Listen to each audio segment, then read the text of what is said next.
Bismillah ar-Rahman ar-Rahim. Welcome back. It is exactly 9:33. News and views on Salam Media. And a year after war has broken out in the Sudan, millions of people continue to suffer under heavy fighting and a lack of aid. And to avoid a full scale catastrophe, we're going to be talking with Monica Genya. She's the spokesperson at Doctors Without Borders. And let's hear what we as a global community can do and should be doing to assist the people of Sudan. A very good morning to you, Monica. Welcome to the program. Thank you for having me. It is a very dire situation, is it not? And you know what comes to mind right now for me, and it angers me when I even think about it, is it seems as if the Western world has forgotten Sudan simply because it's a black nation, it's a black country. So we don't matter. Yes, it's a very frustrating situation. MSF has been calling on the UN to exert an adequate leadership, at the height of this enormous crisis, and to contribute actively to create an atmosphere for a massive scale-up of humanitarian assistance, increased funding for the humanitarian response across Sudan and in neighboring countries is also vital.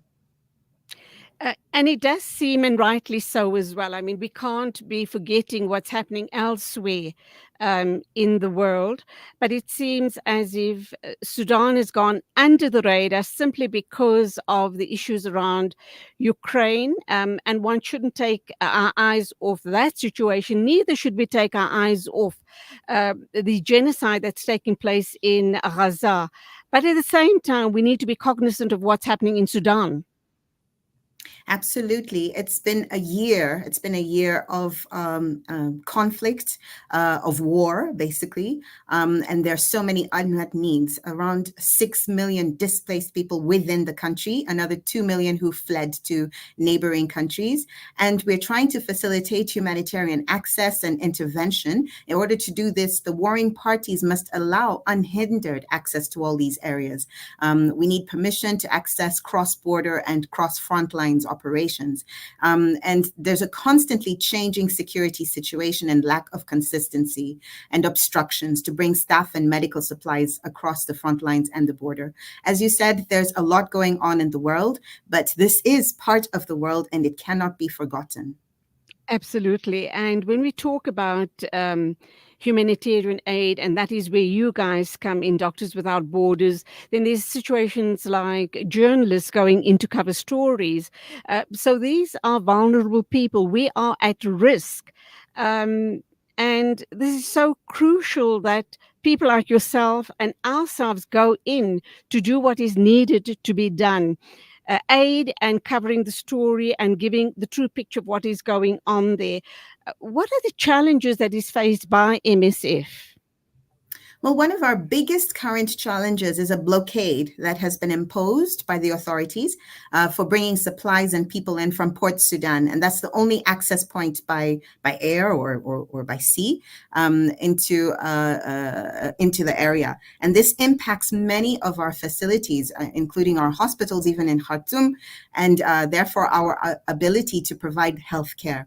And it impacts the UN, it impacts other humanitarian organizations. There's a lack of medication, a lack of vaccines, a lack of food, and this blockade is not easing up. So, Monica, let's look at the other situation, a very dire situation, and that is what is at stake if Sudan does not get the global attention it deserves. This current war that's playing out in Sudan doesn't get the global attention. Well, the situation has already become quite dire and is just getting worse. So what we are seeing as Doctors Without Borders on the ground is that we're seeing malnutrition in a quarter of the children who are screened. And in rapid assessments, they're suffering acute malnutrition already. In 40% of pregnant and breastfeeding women, they're suffering from acute malnutrition. There's a devastating mortality rate across the camps where we work of 2.5 deaths per every 10,000 people per day. So we're talking about death, we are talking about malnutrition. There are large-scale outbreaks of vaccine-preventable diseases like measles, cholera, etc. And children in parts of the country are experiencing devastating levels of malnutrition. It's just it's untenable. It's awful, and it really needs to stop. And it can stop if the warring parties agree to adhere to an accord that was already put in place, the Jeddah Accord, and they have to adhere to it in order to allow humanitarian organizations to do our work.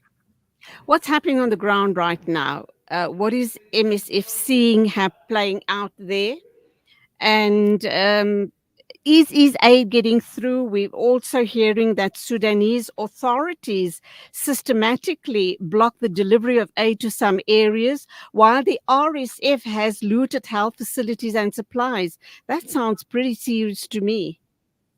No, it's incredibly wrong. There is international humanitarian law in place and it needs to be followed, but it's not being followed at the moment. So we do have blockade of aid going to certain areas, and we do have looting in other areas. And the violence is so bad that moving into those areas to help people is no longer possible. In many cases, humanitarian organizations like MSF have had to leave areas where we should be helping people, and we're not able due to the continued violence.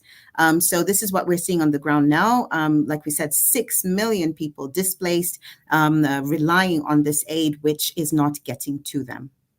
So let's look at those displaced people. I should imagine they have gone into the neighboring countries. Is it feasible for MSF and other aid organizations to be servicing those people on the borders of Sudan in the neighboring countries? Will that make a difference? We are doing our best to reach the displaced people who left and are in neighboring countries. We're still finding it difficult near the borders. Around 2 million people have fled into neighboring countries, but there are the 6 million who are displaced within Sudan that we are finding very, very difficult to reach. And the more difficult it gets, the worse the situation for these displaced inside the country. And that is obviously due to the ongoing war. And if you do want to go in and do the necessary aid work, you're putting yourself at risk. Absolutely. Absolutely. Humanitarian NGOs like MSF are willing to go in there, willing to put ourselves at risk to reach our patients and to reach the populations that need us. But we are finding it almost impossible to get to them because humanitarian law is not being followed. What is the UN saying about this whole situation? MSF keeps calling on the UN to take a bigger role in leadership in this. They have called, the UN have called for international law to be followed, but since then we're not seeing it actually being followed on the ground. So we have been calling on the UN to be more vocal, to be more present, to ensure safe humanitarian access to all areas of Sudan without exception, and to help seize these blockages and pressures. So we really are calling on the UN to provide adequate leadership and actively contribute to this. Monica, my final question to you. Do you believe that adequate, unbiased coverage is being given to the situation in the Sudan?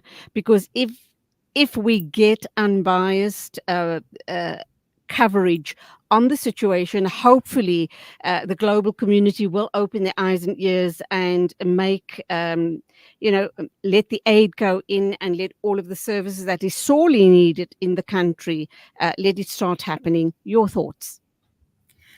We believe that not enough coverage is being given to this awful humanitarian crisis, and we need to scale up that coverage as much as we can. We know that it's difficult to access Sudan. We know that it's difficult for all parties basically to be able to access, but we need to keep on pushing for that access, and we need to keep this at the forefront of all the discussions that are going on internationally now. I know you with Doctors Without Borders, you're not a politician, but from what you're hearing from your colleagues, etc., is there perhaps an end insight regarding this conflict? We don't see an end at the moment. We absolutely hope for the best. This has to end sooner rather than later. But even with the conflict going on, even wars have rules, and we need to be able to access people even at the height of war in order to be able to give them humanitarian aid.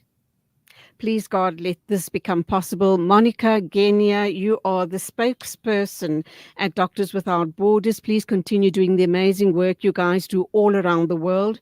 God bless. Always a pleasure talking with you, and you stay safe. Thank you for having me. It is exactly 9:43. News and Views wrapping up with our final interview of the morning.